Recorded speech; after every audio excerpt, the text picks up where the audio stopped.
Oke, selamat sore buat kita semua ya.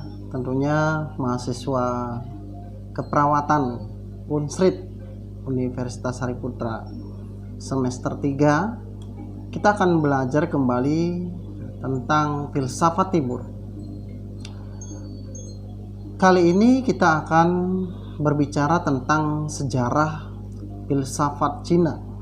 Karena filsafat Cina atau Tiongkok ini berhubungan erat kaitannya dengan perkembangan filsafat timur. Oke, kita langsung saja. Filsafat Cina ada 3 tema pokok sepanjang sejarah filsafat Tiongkok, yakni harmoni, toleransi, dan prikemanusiaan. Nah, 3 hal inilah yang menjadi acuan dari filsafat Cina atau filsafat Tiongkok itu sendiri. Selalu dicarikan keseimbangan, harmoni, suatu jalan tengah antara 2 ekstrim, ya, antara manusia dan sesama, antara manusia dan alam, antara manusia dan surga.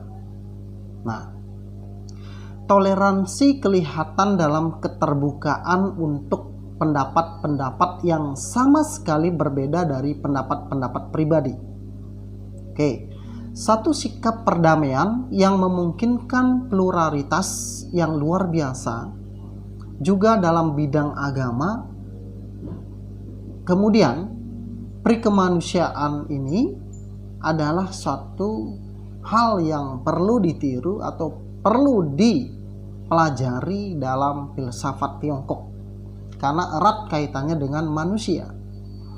Pemikiran Tiongkok lebih antroposentris atau berpusat pada manusia daripada filsafat India dan filsafat Barat.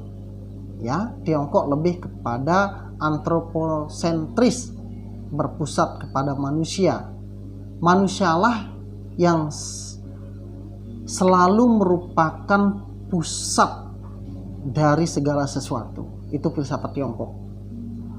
Ketika kebudayaan Yunani itu bahwa manusia, jadi ketika kebudayaan Yunani berpendapat bahwa manusia dan dewa-dewa semua dikuasai oleh suatu yang buta yang disebut dengan Moira.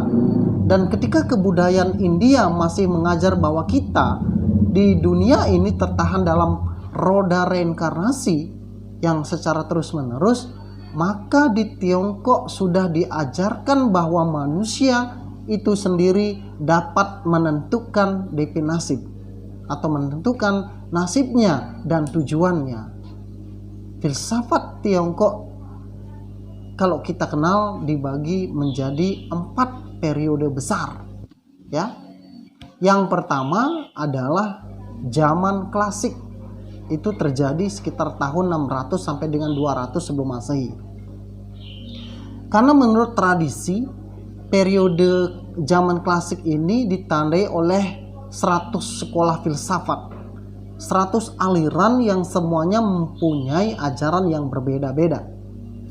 Namun, kelihatan sejumlah konsep yang dipentingkan secara umum, yaitu tentang Tao.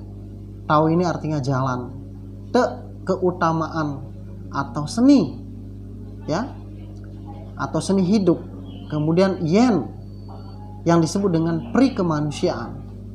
I, keadilan, the yin, ya, atau surga, dan yin yang, harmoni kedua prinsip induk, prinsip aktif laki-laki dan prinsip pasif perempuan, itu yin dan yang. Nah, inilah sekolah terpenting dalam zaman klasik yang dimana pada zaman ini lebih mengutamakan kepada satu pandangan terhadap yang disebut dengan konsep Tao, ya, jalan.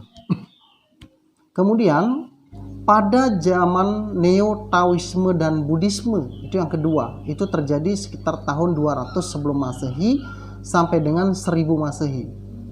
Bersama dengan perkembangan Buddhisme di Tiongkok, konsep Tao mendapat arti yang baru, ya. Tao sekarang dibandingkan dengan nirwana dari ajaran Buddha, karena kan tujuan dari Buddha itu kan mencapai nirwana. Nah, sekarang Tao ini dibandingkan dengan nirwana, yaitu transendensi di seberang segala nama dan konsep. Jadi yang disebut dengan di seberang adanya, itu Tao, ya. Semacam suatu tujuan akhir dari pencapaian Buddhisme dan Taoisme, ya. Ada yang ketiga yang disebut dengan zaman Neo-Konfusianisme, terjadi sekitar 1000 sampai dengan 1900 Masehi, ya. Konfusianisme klasik kembali menjadi ajaran filsafat terpenting. Buddhisme ternyata memuat unsur-unsur yang bertentangan dengan corak berpikir Tiongkok. Ini banyak yang digeser oleh Buddhisme. Kepentingan dunia ini, kepentingan hidup berkeluarga dan kemakmuran material yang merupakan nilai tradisional dari Tiongkok sama sekali dilalaikan, bahkan disangkal dalam Buddhisme, ya. Sehingga ajaran ini oleh orang dianggap sebagai sesuatu yang sama sekali asing, karena di sana semacam ada pertentangan duniawi begitu, ya. Itu pada zaman Neo-Konfusianisme. Kemudian zaman modern yang keempat adalah terjadi setelah 1900-an. Sejarah modern mulai di Tiongkok itu sekitar tahun 1900-an. Pada permulaan abad ke-20, pengaruh filsafat barat saat itu cukup besar.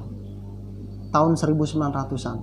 Banyak tulisan pemikir barat diterjemahkan di dalam bahasa Tiongkok. Jadi filsafat barat sudah masuk pada zaman modern ini, ya. Oke. Kita masuk ke dalam aliran Konfusianisme. Apa sih Konfusianisme itu? Oke, Confucius bentuk Latin dari nama Confucius namanya.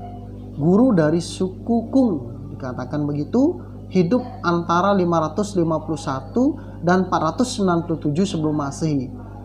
Ia mengajar bahwa Tao atau jalan sebagai prinsip utama dari kenyataan adalah jalan manusia.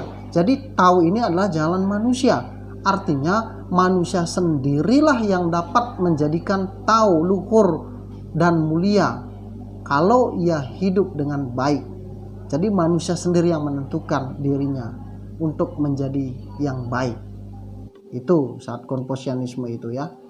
Kemudian ada yang namanya aliran Taoisme. Oke. Taoisme ini diajarkan oleh seorang guru tua yang bernama Lao Tse yang hidup sekitar 550 sebelum Masehi. Lao Tse ini melawan konsep yang dimiliki oleh seorang pengajar Konfusius. Menurut Konfusianisme, yaitu Konfusius, menurut Lao Tse bukan jalan manusia melainkan jalan alam, ya. Jadi jalan alamlah yang merupakan Tao. Tao menurut Lao Tse adalah prinsip kenyataan objektif, substansi abadi yang bersifat tunggal, mutlak dan tak ternamai. Itu Tao menurut Lao Tse ini. Ajaran Lao Tse lebih kepada metafisika, sedangkan ajaran Konfusius lebih kepada etika. Itu perbedaannya, ya. Puncak metafisika Taoisme adalah kesadaran bahwa kita tidak tahu apa-apa tentang Tao. Kesadaran ini juga dipentingkan di India yang disebut dengan ajaran neti. Nah, itu tidak begitu, gitu ya. Dan dalam filsafat barat, di mana kesadaran ini disebut dengan docta ignorantia, yang disebut dengan ketidaktahuan yang berilmu.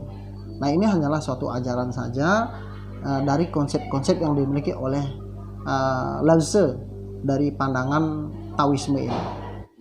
Oke, jalan hidup manusia, ya. Kemudian ada aliran yang disebut dengan yin dan yang. Yin dan yang adalah dua prinsip induk dari seluruh kenyataan. Yin itu bersifat pasif, ya, prinsip ketenangan, surga, bulan, air, dan disimbolkan sebagai perempuan, yaitu sifatnya pasif dan unsurnya itu adalah dingin, simbol kematian, ya, yin ini. Kemudian yang itu merupakan prinsip aktif, simbolnya adalah laki-laki, simbol untuk hidup dan untuk yang panas, makanya lebih kepada matahari, api, prinsip gerak, ya, sesuatu yang aktif, prinsip yang aktif itu yang. Segala sesuatu dalam kenyataan ini merupakan sintesis harmonis dari derajat yin tertentu dan derajat yang tertentu. Makanya yin dan yang ini tidak dapat dipisahkan, ya. Kemudian kita masuk ke dalam aliran Moisme. Oke. Aliran Moisme didirikan oleh Mozi antara 500 sampai dengan 400 sebelum Masehi. Mozi mengajar bahwa yang terpenting adalah cinta universal, kemakmuran untuk semua orang, dan perjuangan bersama untuk memusnahkan kejahatan.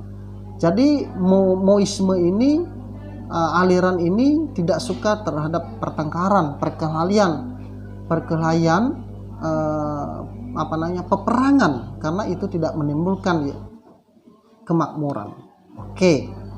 Kemudian Mingxia namanya. Aliran Mingxia ini artinya sekolah nama-nama, menyibukkan diri dengan analisis istilah-istilah dan perkataan-perkataan. Mingxia yang juga disebut sekolah dialektik dapat dibandingkan dengan aliran sofisme dan dalam filsafat Yunani. Ajaran mereka penting sebagai analisis dan kritik yang mempertajam perhatian untuk pemakaian bahasa yang tepat dan yang memperkembangkan logika dan tata bahasa. Itu pada zaman Mingxia itu istilah-istilah perkataan itu sangat diutamakan. Makanya disebut dengan sekolah dialektik. Oke. Yang terakhir adalah Faxia. Faxia ini adalah sekolah hukum. Cukup berbeda dari semua aliran klasik lain. Sekolah hukum tidak berpikir tentang manusia, surga, ataupun dunia, melainkan tentang soal politik. Makanya lebih dikuatkan kepada undang-undang yang keras sekali, karena di Faxia ini ada satu undang-undang yang mengatur.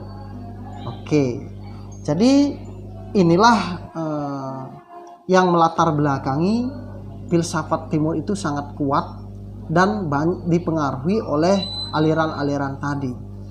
Ya, inilah yang bisa disampaikan, bahwa aliran tadi itu ada kaitannya dengan yang namanya filsafat Cina atau Tiongkok, berhubungan dengan filsafat timur dalam perkembangannya filsafat timur ini. Oke, itu saja untuk materi pada kesempatan sore hari ini. Terima kasih sudah menyimak, dan cukup itu saja untuk pertemuan kali ini. Terima kasih dan selamat sore.